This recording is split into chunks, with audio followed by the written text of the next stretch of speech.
Hi, so we're back with the reading of the book Happiness in Your Skin, and we are reading chapter 6 now.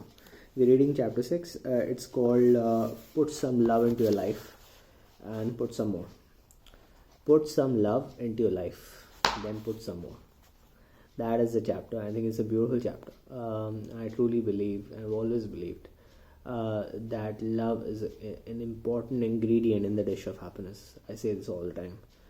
You can't have a dish of happiness without putting love in it.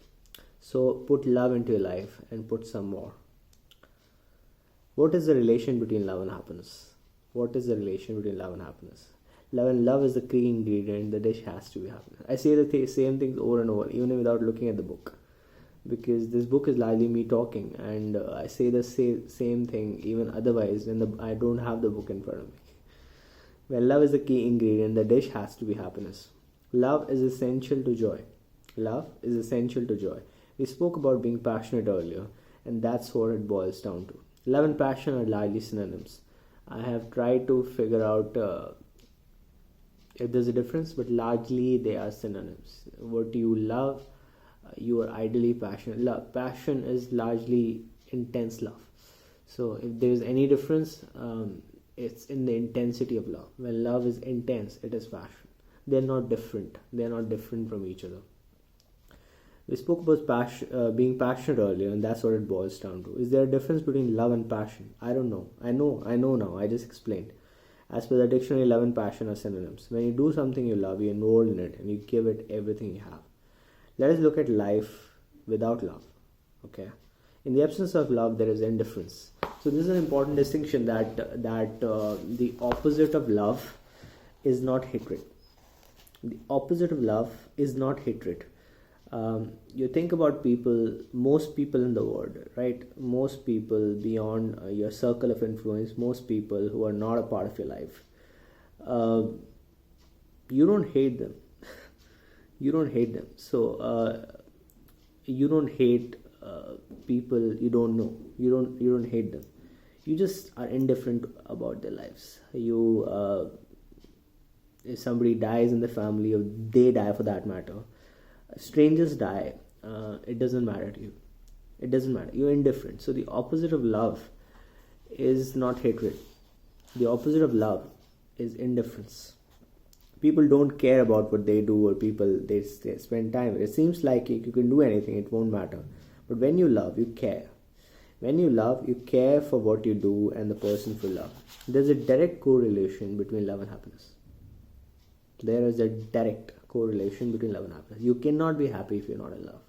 You just cannot be happy because you don't care. You're fine with life. You're settled with superficiality. So when people do, it's not just in context of people. It's also in context of your work. So when you do work that you don't love, or you don't feel passionate about, you're indifferent to it. You don't really care if you like it or you don't like it. If you don't love your work, you don't care about the bottom line of the company. You just care about your salary. I mean, even if the company goes to hell, you wouldn't care. All you care about is that whether you get your salary or not. But if you care about your work, you would really care about the bottom line. You would care that the work impacts the people it's supposed to impact. You would care that you give the work your best, because when you do something you love, it becomes your identity. It is your work is you. It can't be differentiated from you as a person. So then you care because you're in love. So the whole point of love is to care. Love is about caring. Love is that if you love, you care. You're in a job or an area of work which gets you money and you're fine with it. You would do any job that will make you money because you don't really love what you're doing. You may move from partner to partner of sex because you don't care about anyone for them. What does love do to us? Love makes us care for what and who we love. Love makes us care for what and who we love. Love makes us care. If you are to achieve something meaningful and special that you would care about, it will make you happy. Spending time with people you care about would make you happy. Spending time with people you care about would make you happy. Doing work you care about would make you happy. Why is there a direct relation between love and happiness? When we are in love, we feel a strong desire for what and who we love. Love is organic. Love is organic. It's organic. You know what is organic and what is inorganic? Something that is created naturally is organic. Something that is created naturally is organic. For example, in the context of business, when companies grow by making products and selling their own products, their growth is called organic. When companies grow by acquiring other companies which make different products, their growth is called inorganic. For example, Facebook acquired WhatsApp sometime back for $19 billion, by the way. That was inorganic growth. When Facebook built itself and people joined Facebook and it grew as a platform, that was organic growth. Now love is organic. Love is organic means it grows by itself. You feel drawn towards certain people, you feel drawn towards certain things, and you do not feel drawn towards certain people or certain things. So love is organic. It happens by itself. We don't cause love. You can't cause yourself to like certain people. I mean, that's the problem. You can't make yourself like a certain kind of people, no matter how much you try. No, you can't make yourself like a certain kind of... If you don't like mathematics naturally, if you don't have a natural inclination for mathematics, no matter how much your time you spend, you will not be able to love mathematics.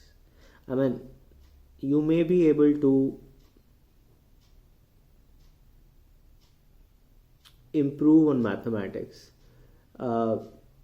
by a certain small standard. You may be able to move from poor to mediocre on mathematics, but you will never be able to excel at it because you don't naturally love it.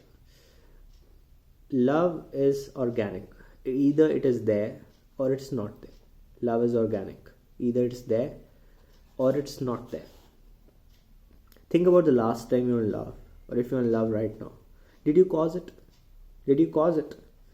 Could you have prevented it from happening?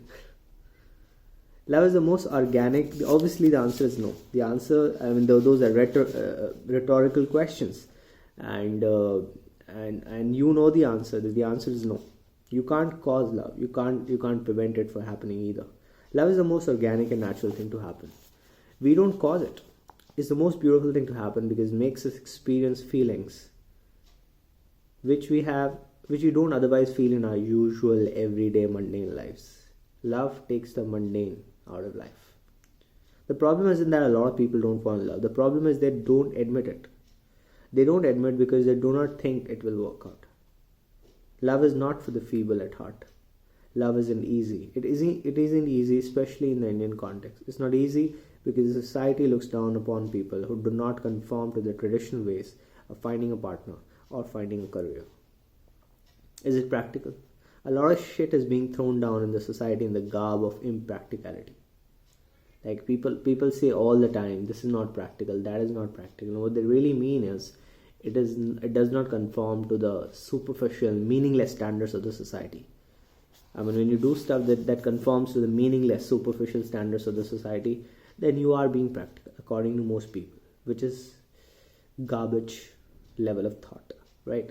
Be impractical. If it takes being impractical to be happy, be impractical. Don't fall in love with a girl of another religion because it's impractical for the relationship to work. That's what they say. Do not pursue your hobbies. You can't possibly make a career out of it. Do not follow your happiness. What is happiness? You have to do what your parents want you to do. You have to do what society wants you to do. This is the practical stuff that is being thrown at you all the time, which has made the society a terribly unhappy one. Have you heard some of this nonsense in the past? This is all meant to prevent you from doing things that you should be doing if you are to be happy. Forget what is practical. Over and over in the past, the human spirit and dogged determination have won over what was considered impractical. The Wright brothers would not have invented the plane. It was impractical. Steve Jobs would not have started Apple because it wasn't a big company to start with. It was impractical. Nelson Mandela would not have spent decades in jail and emerged to get rid of apartheid and free South Africa. It was impractical. Anything that's worth doing is impractical at the start. You need to believe in yourself and you need to believe in the power of your dreams. You need to believe in love. Let people tell you what you're trying to achieve is impractical. People who follow their happiness through their dreams always face objection from society because society is a bunch of miserable people comforting each other. Society is a bunch of miserable people comforting each other. You want to be happy? It's impractical. Fuck society. Are you going to do it or not? Make up your mind. Make up your mind and tell yourself no matter what comes up, you will figure out what makes you happy. And you will achieve it. Even if it takes the rest of your lifetime. I love this book. So what if it takes the rest of your lifetime? You may not succeed. You may not complete the journey. But remember, this is a journey of your happiness. Why would you not take it? I want you to be happy. And the only way to be happy is by doing what you love. You must look for love. Look for love. Try different things. Remember what you used to do or love as a child. Do that. Start wondering and experiment with small things you think could possibly make you happy. Talking to someone new, meeting an old friend, writing a poem and hitting the stage to recite that poem in front of a bunch of people, writing some jokes and performing comedy, creating an artwork, asking that girl out who seems too far in the distance. I want you to be free to do what catches your fancy and see how you feel. See how you feel. Your skin tells you how you feel. If you feel exhilarated, do it again. If you feel nothing, don't do it. You need to spend time with people who make you feel exhilarated and excited. Stop spending time with people who make you feel dead. Fall in love. It's a fall that we all need. It's the only reason someone should fall, because when one falls in love, there's no greater high that human life can achieve.